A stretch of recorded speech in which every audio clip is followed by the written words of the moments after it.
I'm afraid to say it. I'm ashamed to say it, but Magneto was right. Not right about violence, not right about domination, but right about the world, about the way that fear and power collide to make peaceful coexistence feel impossible. For years, I believed that my generation, Gen Z, would be different. We grew up with hashtags for justice, classrooms debating civil rights, endless access to information that past generations could only dream of. If mutants like the X-Men really existed, I was certain that we would be the ones to protect them. We were raised to empathize, to understand, to fight for the oppressed. But lately, watching the world around us, I'm beginning to have doubts. Gen Z has been called the most progressive generation yet, and with good reason. We champion mental health awareness, gender equality, racial justice and civil rights, and climate action. We don't just consume media, we analyze it, question it, and hold power to account. From viral moments like Black Lives Matter to climate change strikes led by teenagers, our generation has proven that we deeply care about justice, fairness, and human dignity. When I imagine mutants existing with us in our world today, I pictured a society where we would see their differences not as threats, but as something to celebrate, abilities to study, to understand, to learn from. I believe the Gen Z would recognize the X-Men for what they are, people born different, not dangerous. But reality has a funny way, no, not funny, a cruel way of complicating ideals. Look at modern politics, especially in America. We see laws framed as protecting the nation from invasion, rhetoric about building walls and closing borders, and leaders who exploit fear to maintain power. Immigrants and refugees are vilified for being other. The humanity is stripped and reduced to numbers and headlines. During the Trump White House, even official government documents frequently refer to immigrants and refugees as aliens. That word alone, alien, cold, distant, and inhuman, stripped people of identity and turned them into intruders, not individuals.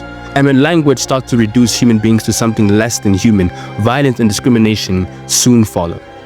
It's the same with the mutants and X-Men are labeled as inhuman, non-citizen, or even weapons. Once people are no longer seen as people, any cruelty can be justified. And history shows us that once a group is marked as alien, whether in politics or in fiction, the next step is control, containment, or extermination. And it's not just the USA. No. Look at Gaza right here, right now as we speak. For the last year, the people of Palestine have been enduring what we can all agree is nothing plain of genocide. Entire families wiped out, hospitals and schools bombed, food and water cut off. And the world watches. Some speak out, yes, but others justify, excuse, or look away. If entire populations can be dehumanized, starved and slaughtered in front of us, in front of cameras, in the age of constant information and supposed enlightenment, what chance would mutants have? If fear can be steered so easily over small, minute things such as nationality, religion, or skin color, what would happen if someone could read minds, generate electricity, or control metal? Acceptance is not automatic, I understand that.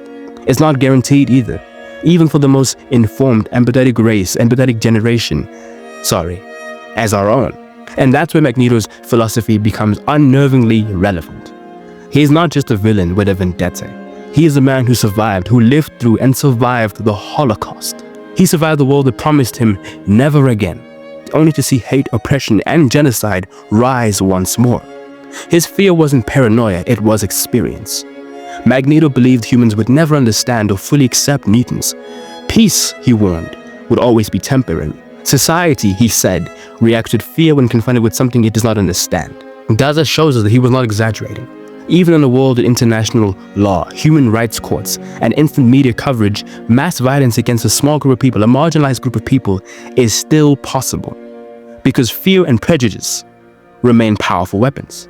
Magneto's diagnosis of society might feel extreme, yes, but it is far from unrealistic. If mutants existed today, they would be both allies and adversaries, yes. Millions would fight for them, activists, scientists, everyday people horrified by injustice, yes. But alongside them would be governments drafting registration laws, extremist groups seeking to exploit fear, and media narratives framing mutants as threats. Even in a world as connected and progressive as our own, the systems in place often favor control over understanding. Mutants by their nature would challenge the status quo. Their challenge would be met with resistance. Magneto would understand this better than most. Survival sometimes demands power, because peace alone is a fragile thing. Does that mean that Gen Z has failed or will fail? No, not at all. There are countless young people today, right now as we speak, standing up for injustice in ways all generations never could. We are protesting, organizing, educating, and using technology to amplify voices that were once silenced. But it is a warning. Idealism is a wonderful thing, but it is not enough. Even the most empathetic, informed generation, such as our own, cannot automatically dismantle centuries of fear, prejudice, and power imbalance. We are capable of creating change, but only if we are aware of the world's persistent flaws and work against them at all times. So when I say that Magneto was right, I don't mean we have to follow in his footsteps of revenge or use his methods of fear and domination. No. I mean he was right to see the danger of compliancy. Justice and acceptance are never guaranteed. They must be fought for every day, by every person willing to resist fear and hate. The real question isn't whether mutants would be safe in today's world. It's whether we, me and you, Gen Z and beyond, would be brave enough to prove Magneto wrong. Because hope, unlike fear, requires action. So my friends, let us pray for Palestine and all those who suffer today. Thank you for watching. Goodbye, good night, God bless.